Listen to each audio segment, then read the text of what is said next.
ગુજરાતભરના તાજા અને સચોટ સમાચાર મેળવવા માટે અમારી રાષ્ટ્રીય સમાચાર ચેનલને સબસ્ક્રાઇબ કરો અને બેલ આઇકન પર ક્લિક કરો। સુરતના લાજપોર જેલમાં ચોરીના ગુનામાં બંધ એક યુવાનનું 7 ઓગસ્ટ 2024ના રોજ શંકાસ્પદ મોત થયું હતું। યુવાનને ઉલટીઓ થવા લાગી, બાદમાં તેને સિવિલ હોસ્પિટલ સારવાર અર્થે ખસેડવામાં આવ્યો હતો અને તે દરમિયાન તેનું મોત થયું હતું।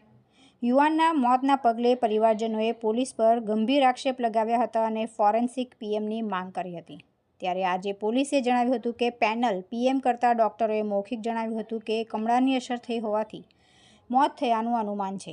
જોકે યુવાનના મોતને 3 દિવસ કરતાં વધુ સમય વીતી ગયો છે, પણ પરિવારજનોએ મૃતદેહ સ્વીકાર્યો નથી, જેથી પોલીસ પરિવારજનોને સમજાવવા મથામણ કરી રહી છે। કસ્ટોડિયલ ડેથ નોંધીને તપાસ એસીપીને સોંપવામાં આવી છે। ડીસીપી રાજેશ પરમારે જણાવ્યું હતું કે સચિન પોલીસ સ્ટેશનમાં આ મામલે કસ્ટોડિયલ ડેથ દાખલ કરવામાં આવ્યું છે। આ બાબતે ચીફ જ્યુડિશિયલ મેજિસ્ટ્રેટ પણ તપાસ કરી રહ્યા છે। આ મૃતકનું ઇન્ક્વેસ્ટ પંચનામું ડેપ્યુટી કલેક્ટર દ્વારા ભરવામાં આવ્યું છે। હિતેશ સોલંકી।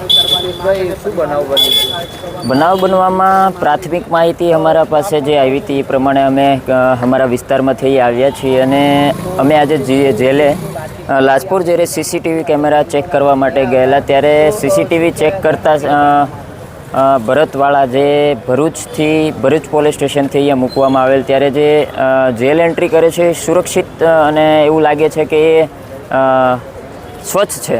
ત્યારબાદ એને ઝડપી રૂમમાં ચેકિંગ દરમિયાન જે લઈ જવામાં આવે છે અને પોલીસ દ્વારા અમને એવું કહેવામાં આવ્યું છે કે એમના પાસેથી એક સિમ કાર્ડ મળેલ, જે સિમ કાર્ડ મળેલ એમના, અને એ સમયે ઝડપી રૂમની અંદર 10 મિનિટ જેટલો સમય જે આ વ્યક્તિની અંદર રાખવામાં આવે છે મહેશને, ત્યારે આજુબાજુમાં જેટલા પોલીસ કર્મીઓ રહેલા હતા, જે ગુનાના કામે કેદીઓ હશે, બધા જ એ દરવાજાના બાજુમાં ગયા। એટલે અમે એવું માની રહ્યા છીએ કે જ્યારે ભરતને મારવામાં આવ્યો છે એના અવાજના લીધે તમામ લોકોએ દરવાજે જોવા ગયા છે અને જ્યારે 10 મિનિટ પછી ભરત જે બહાર આવે છે મૃતક, ત્યારે એ પોતાનું પેટ પકડી અને બહાર આવે છે અને વોમિટિંગ ચાલુ કરે છે। સારી રીતે બેસી પણ શકતો નથી અને એ વ્યક્તિને ત્યાં લગભગ 1 કલાક જેટલો ત્યાં પછી બેસાડવામાં આવે છે, ન પાણીની વ્યવસ્થા કરી આપવામાં આવે છે કે ન કંઈ પૂછવામાં આવે છે। તે વ્યક્તિ બેસી પણ નથી શકતો, ના ચાલી શકે છે।